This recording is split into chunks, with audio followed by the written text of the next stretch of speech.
Alright, hi y'all. I just wanted to do a quick video on the true cost of my second 2025 solo cruise. This is my second overall solo cruise anyways, but I just wanted to share and break down the cost.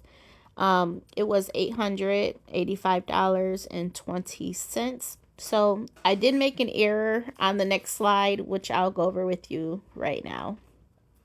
So the cruise itself was $757.94, or it could have been 95 cents. I'm not too sure. But I'm not going to check on that. I could make the adjustment on the slide, but I'm just gonna keep it as is. So we're gonna look at what this includes. So in the first bullet point here, the cruise fare, which is actually the cruise fare, the port fees, the taxes, and me getting travel insurance was $687.95. This does include it being lowered by $40 because prior to me making my final payment, the price of the cruise did drop. So I will say that as a tip, as prior to making your final payment, just continue to check on the prices of the cruise. If they do change, please just give them a call in, have them make the adjustments, get some of your money back. And then there's prepaid gratuities. That is on a separate line because with MSC, this was on MSC Seashore, when you book it, there's not an option to do that for your final payment. That is a separate charge. For me, it hit my cruise cabin card on the second day. In this case, I was on a 7-day cruise. It was $16 per night. And then the other thing here, I was able to save an additional $42 by using my Capital One offers. I got a rebate of $42 for my final payment. I went to my Capital One account, went to my Capital One offers during this time. MSC had a promote, like a rebate of $42, so I made my final payment using my using the Capital One offers, and it did take like probably up to like 2 months for the $42 to hit the account. So yeah, let's talk about the extras. So I spent $102.11. I paid $55 for transportation. The transportation was me getting from the airport to the hotel, from the hotel to the cruise, and then from the cruise to the airport. That was $55. I felt like that was well worth it for the price. The time, I guess the time wasn't so bad. I could speak about that in another video. Because I did arrive a day early, I needed to eat. So I did get a pizza for $21.74. While I was on the cruise, I did purchase a sun hat for $10.27. And then I did make a purchase of one drink while on board for $15.10. That's the $102.11 worth of extra cost.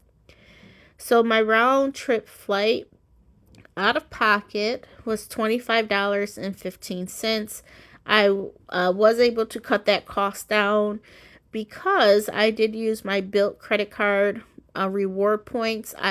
Use my BILT credit card to pay my rent, and I get points anytime I make a purchase, right? So thank goodness that with this BILT credit card, you could pay your rent and you don't have to pay like a transaction fee. Because sometimes the transaction fees on the credit card can eat up the savings cost or the money you're getting back on your account for using your credit card. So I use my BILT credit card for my rent and some other bills as well. But I had enough. I had 17,450 points. The overall flight would have been $243.28. Using my points which was equivalent to $218.13. I paid $25.15 out of pocket.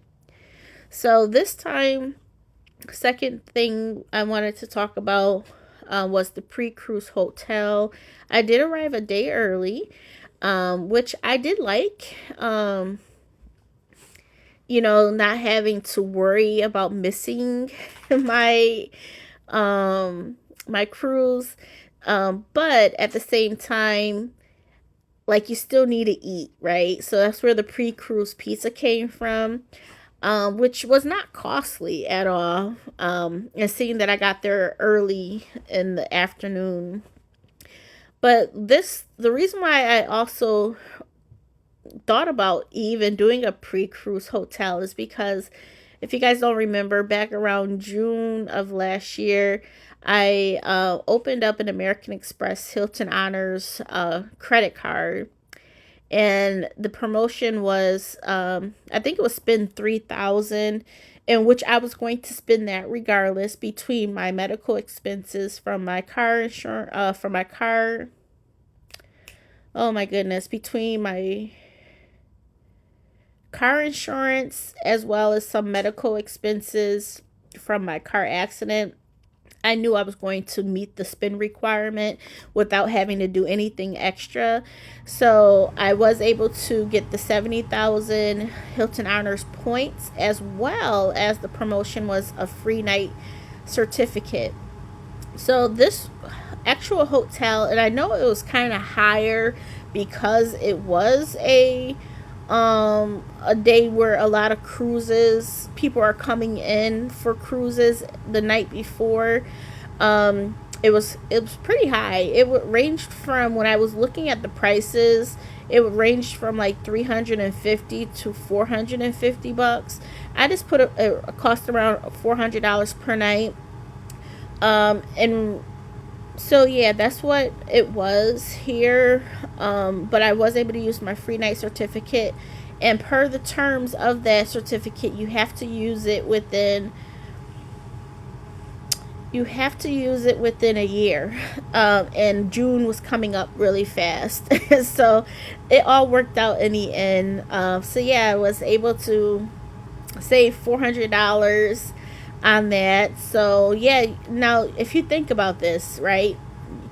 I live in Virginia. Me getting down to Florida, you look at the price of a flight, you look at the cost of a hotel, that adds up. That's what, almost close to 700, well, let's say 650 bucks extra on top of the cruise and extra fees, right?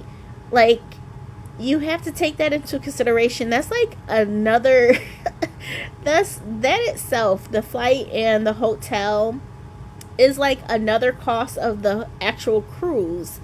So yeah, is it cost efficient when you have to pay for those things outright? I don't think so. That would deter me for future like travel, but I do have a plan for future travel. I did open up a new credit card just recently, like yesterday, that gives me some benefits for airfare, which I'll talk about.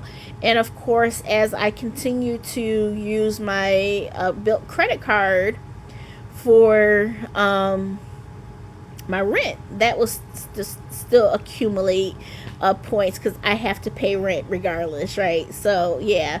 But yeah, just thinking about the cost of those extra things, if it was out of pocket, it would almost be the equivalent of the actual cruise cost, and that can get expensive. Depends on where you're leaving from and the dates and all of that jazz.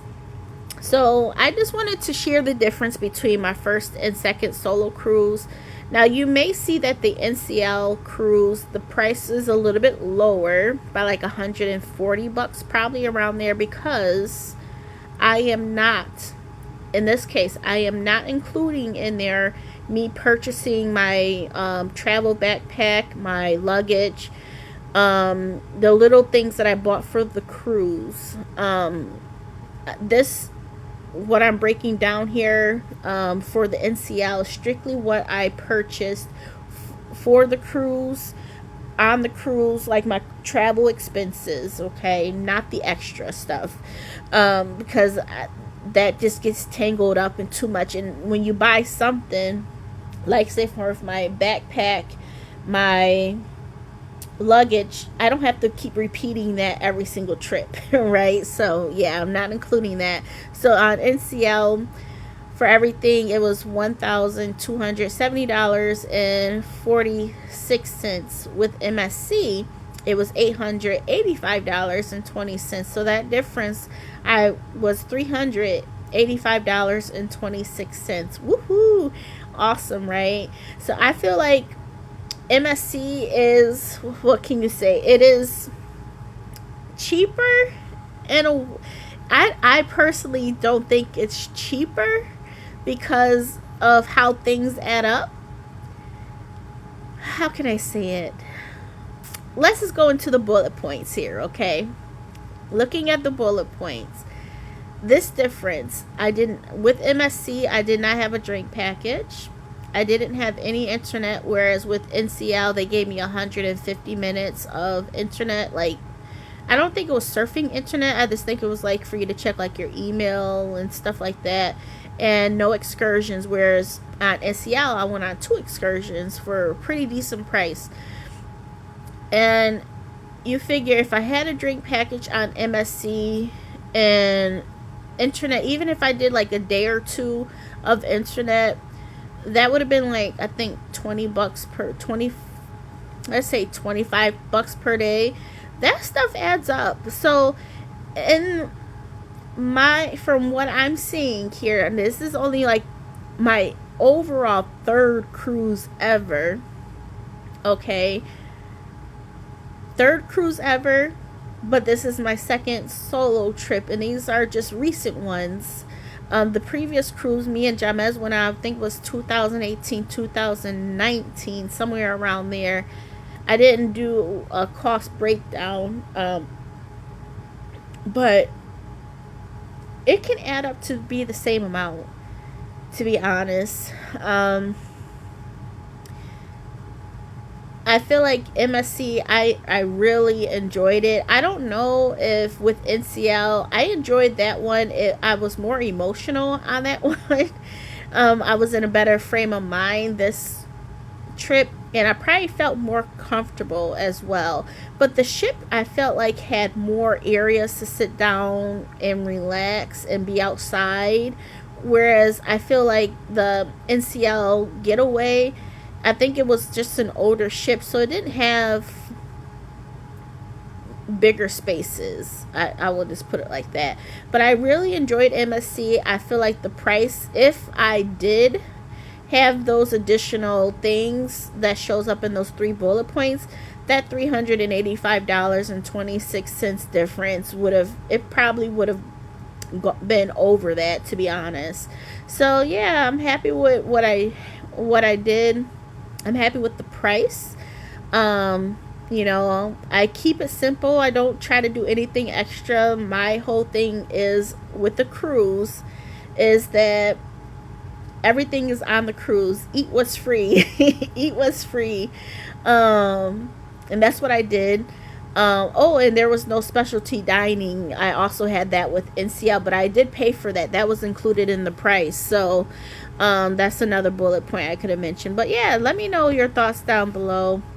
I thoroughly enjoyed both. I felt like that I did enjoy MSC a lot better though, but that could just be from a multitude of different things, right? So thank you guys for watching, and yeah, I'll talk to you soon. Bye.